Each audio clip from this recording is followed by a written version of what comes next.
माता सीता के श्राप जो आज भी माने जाते हैं प्रभावी। महर्षि वाल्मीकि ने अपनी वाल्मीकि रामायण में एक प्रसंग का वर्णन किया है जिसमें माता सीता द्वारा दिए गए श्रापों की गाथा आती है। जब देवी सीता प्रभु श्री राम और लक्ष्मण के साथ वनवास में थीं, उसी समय राजा दशरथ के वियोग और दुहक से उनकी मृत्यु हो गई। इस समाचार से व्यथित होकर माता सीता ने 5 तत्वों को श्राप दिए: फल्गु नदी, ब्राह्मण, गाय, कौवा और तुलसी का पौधा। राजा दशरथ की मृत्यु का समाचार मिलने पर श्री राम, लक्ष्मण और सीता बहुत दुखी हुए। अपने पिता की आत्मा की शांति के लिए उन्होंने फल्गु नदी के किनारे श्राद्ध करने का निश्चय किया। श्राद्ध विधि जानने के लिए उन्होंने एक ब्राह्मण को बुलाया और उनसे आवश्यक सामग्री की जानकारी ली। श्री राम ने लक्ष्मण को सामग्री लाने के लिए भेजा और स्वयं भी खोज में निकल पड़े। माता सीता अकेली रह गईं। काफी देर तक दोनों भाइयों की प्रतीक्षा करने के बाद उन्होंने पंडित जी से कहा, आप पूजा प्रारंभ करें, प्रभु श्री राम और लक्ष्मण के आते ही वे भी इसमें सम्मिलित हो जाएंगे। पंडित जी ने विधि पूर्वक श्राद्ध कराया। उस पूजा से प्रसन्न होकर राजा दशरथ की आत्मा प्रकट हुई और माता सीता से कहा, पुत्री, मैं तुम्हारे द्वारा किए गए श्राद्ध को स्वीकार करता हूं। यह कहकर वे अंतर्धान हो गए।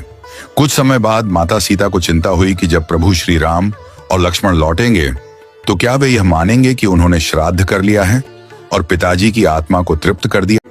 इसलिए माता सीता ने उस समय उपस्थित सभी को साक्षी बनाया: फल्गु नदी, गाय, ब्राह्मण, कौवा और वट वृक्ष। माता ने उनसे कहा कि वे इस बात के साक्षी बने कि उन्होंने विधिवत श्राद्ध किया है और राजा दशरथ ने उसे स्वीकार किया है। जब श्री राम और लक्ष्मण लौटे, माता सीता ने उन्हें सब बताया, किंतु उनके पूछने पर गाय, ब्राह्मण, फल्गु नदी और कौवे सभी ने यह कहकर इनकार कर दिया कि उन्होंने कुछ नहीं देखा। केवल वट वृक्ष, बरगद ने सच बताया। इस पर माता सीता अत्यंत क्रोधित हुई और उन्होंने इन सभी को श्राप दिया।